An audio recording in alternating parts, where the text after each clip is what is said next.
차동엽 신부님의 무지개 원리 중에서 12챕터의 내용입니다. 습관이 인생이 된다.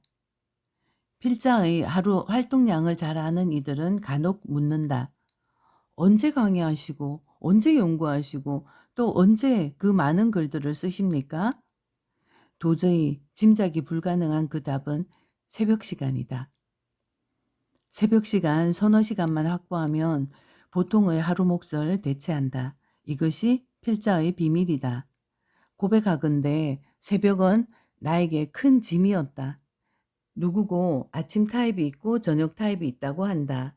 학교 다닐 때 공부 습관이 잘못 들어서인지 나는 늘 늦게 자고 늦게 일어나는 것이 훨씬 능률이 오르는 것 같았다. 또 책 한 번 붙잡으면 끝까지 보아야 직성이 풀리는 성격이라 잠자는 시간이 들쭉날쭉이었다. 그런데 영성에 관한 책들은 하나같이 저녁 잠과 새벽의 소중함을 말하고 있었다. 공감은 갔지만 그래도 결단은 늘 못 내렸다. 핑곗거리는 언제나 많았다. 강의를 다니다 보면 저녁 늦게 12시가 되어서나 집에 돌아오는 때가 많았기 때문이다. 어느 날 불현듯 이래서는 안 되겠다는 생각이 들었다. 그래서 규칙을 정해봤다. 일단 10시를 기준점으로 잡아봤다. 무조건 잠자리에 들어가 봤다. 그랬더니 조금씩 나아졌다. 새벽 5시, 6시에 눈이 떠지는 것이었다. 그리고 경탄은 계속되었다. 이렇게 좋은 세상이 있었구나. 진작 알았더라면. 우리는 무의식적으로 변화를 싫어한다. 그 이유는 그것이 긍정적이든 부정적이든 변화가 스트레스를 자아내기 때문이다. 이는 안정을 지향하는 무의식의 발로이다. 변화를 싫어하는 이 무의식의 반응, 이를 우리는 관성의 법칙이라고 부른다. 그러나 과거의 상태로 남고자 하는 경향인 이 관성의 법칙은 우리가 앞으로 나아가야 할 길을 막는 최대의 장애 요소다. 많은 사람들이 이 관성의 법칙 영향 아래에서 과거에 했던 것을 또다시 반복하면서 자신의 능력을 제대로 발휘하지 못한 채 살아간다. 그들은 늘 무언가 부족한 듯 느끼고 불만과 아쉬움을 쌓게 된다. 여기서 말하는 관성은 좀 부정적인 뉘앙스를 지닌다. 이에 반하여 습관은 부정적인 것과 긍정적인 것을 총칭한다. 나쁜 습관은 인생의 장애물이 되지만 가치 있는 습관은 삶을 향상시키고 풍요롭게 해준다. 우리는 다음과 같은 5단계 인생 공식에서 습관의 힘을 쉽게 확인할 수 있다. 첫째, 생각을 조심하라. 그것이 너의 말이 된다. 둘째, 말을 조심하라. 그것이 너의 행동이 된다. 셋째, 행동을 조심하라. 그것이 너의 습관이 된다. 넷째, 습관을 조심하라. 그것이 너의 인격이 된다. 다섯째, 인격을 조심하라. 그것이 너의 운명이 되리라. 이 말은 우리의 작은 생각과 말과 행동이 습관으로 자리 잡으면 그것이 마침내 인격이 되고 운명이 된다는 무서운 사실을 가리키고 있다. 이 인생 공식에서 습관은 단지 세 번째 요소만이 아니고 생각이 말로, 말이 행동으로, 인격이 운명으로 전이되도록 하는 매개임을 잊지 말아야 할 것이다. 여기서는 이를 전제로 하면서 긍정적인 습관에 치중하여 우리에게 유익한 습관의 법칙을 소개하고자 한다. 창조적 습관. 창조적 습관은 사소한 것이라도 호기심을 가지고 그냥 넘기지 않는 마음가짐에서 시작된다. 작은 아이디어에서 가능성을 발견해내고 그것을 현실화하는 습관이 우리를 성장케 한다. 세계 어린이들의 귀여운 친구 미키마우스는 한 가난한 화가의 작은 아이디어에서 탄생했다. 새빵에서조차 내쫓겨 오갈 데 없던 어느 날 월트 디즈니는 아내와 함께 공원 벤치에 앉아 앞날을 걱정하고 있었다. 당장 잘 곳도 없는데 이제 어떻게 해야 하나? 바로 그때 귀여운 생쥐 한 마리가 나타나 그들 앞에서 재롱을 피우고 있는 것이 아닌가? 평소에도 디즈니 부부는 집안 한쪽 구석에 살던 생쥐들의 귀여운 행동을 보면 잠시나마 가난의 시름을 잊곤 했었다. 그런데 이날은 단지 현실적 고통을 달래는 데 그치지 않았다. 물끄러미 바라보던 디즈니의 머릿속에 한 가지 아이디어가 번쩍하고 떠올랐다. 옳지.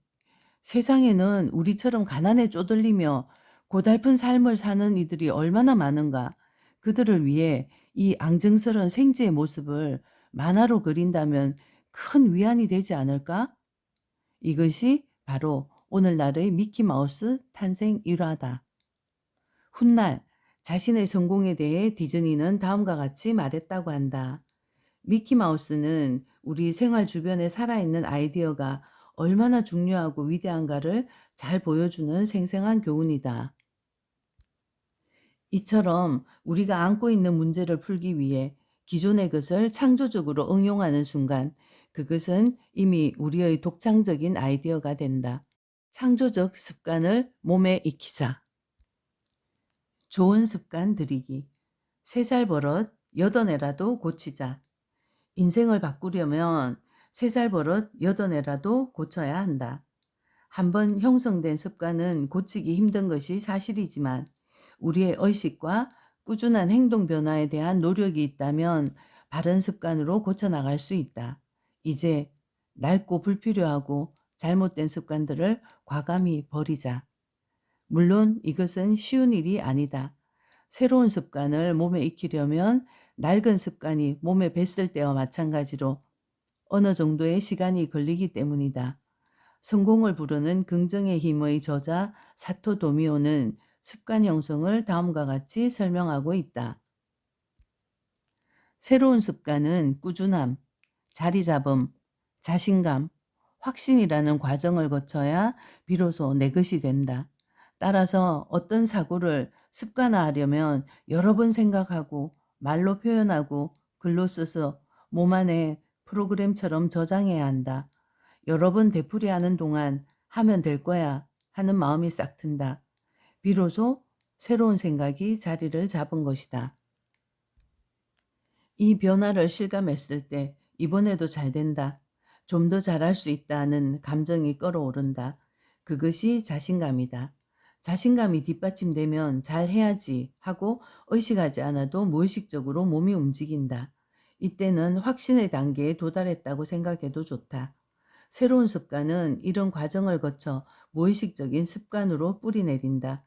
꾸준함, 자리잡음, 자신감, 확신이라는 논법을 바탕으로 새로운 습관을 많이 만들어 쌓아가는 것이 바로 새로운 자기상을 만드는 길인 것이다.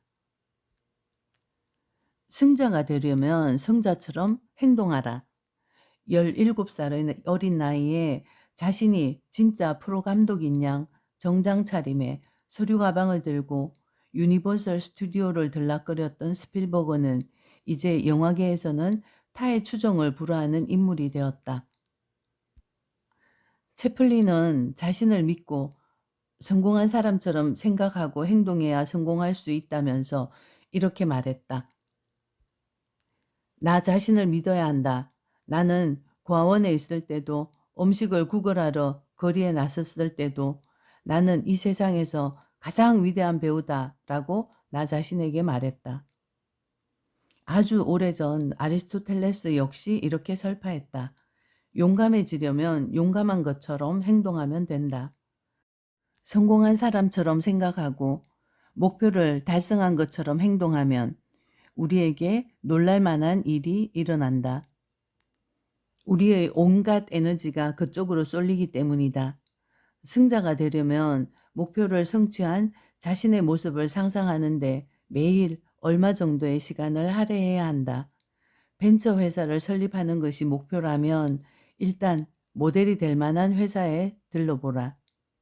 그리고 그 회사의 CEO가 되어 있는 자신의 모습을 그려보라.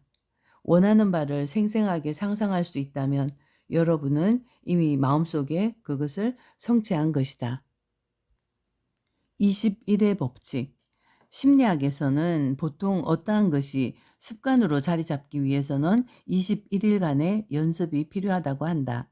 이것이 21일인 이유는 생물학적으로 뇌에 새로운 습관을 만들려면 어른들의 경우 보통 14일에서 21일 정도의 기간이 필요하기 때문이다.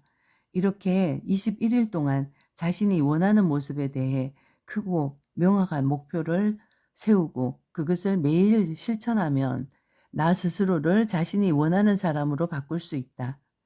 브라이언 트레이시는 정신적 습관과 삶의 방향을 바꿀 수 있는 가장 강력한 방법 중의 하나로 21일 PMA, 긍정적인 정신태도 프로그램을 권한다.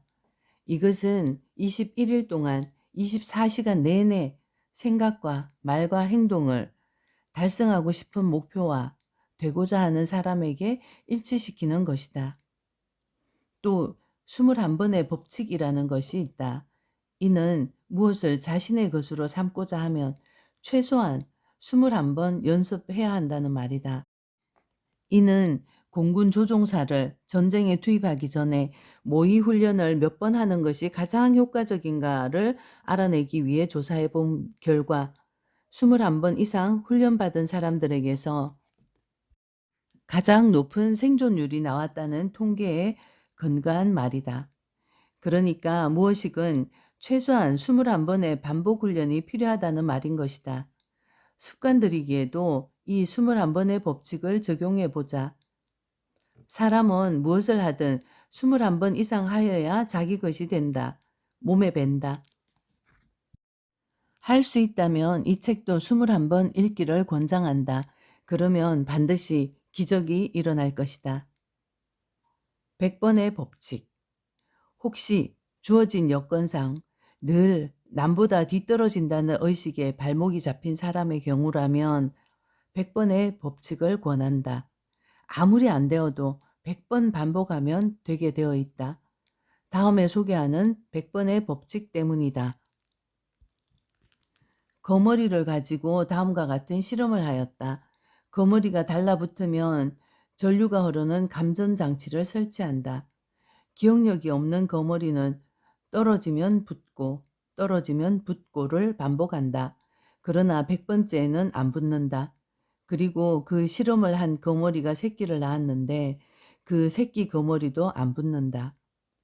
이렇듯 기억력이 낮은 거머리도 100번이면 학습이 되는 것이다. 거머리가 100번에 통했다면 사람이 100번 반복해서 안 될 것이 어디 있겠는가.